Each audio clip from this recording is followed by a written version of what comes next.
Tingnan mo 'to, be. Eto, tingnan mo 'to. Tapos, tingnan mo pa 'to. Tsaka ito. At tsaka ito, tingnan mo 'to. Ito pa. Grabe, hindi ako makapaniwala na sobrang mura niya lang pala talaga.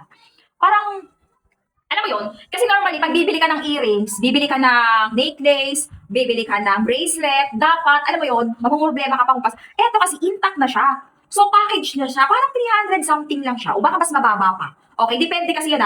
Yung price niya, it's depend kung kailan dumaan ako sa FYP mo at kung kailan naka-discount. So, depende yung presyo. So, eto, pero parang nawindang ako ng konti. Kasi tinan mo ito, tinan mo. Oh.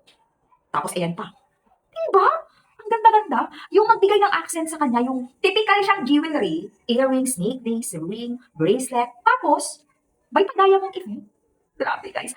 Naiwan ko kasi yung ganyan ko sa store. Gusto ko sana ipakita sa inyo ng malapitan. Kaya lang nakalimutan ko lang. So, eto na lang ang gagawin natin. Titigan nyo mabuti, ha?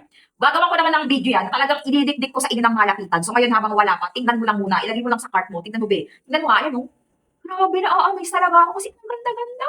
Oh, baka kailangan mo lang naman, okay? Pag kailangan mo, alam mo nang gagawin mo. So, kaya maraming paliwanagan din. Intact na kasi yan, tapos parang basta ang mura-mura niya lang.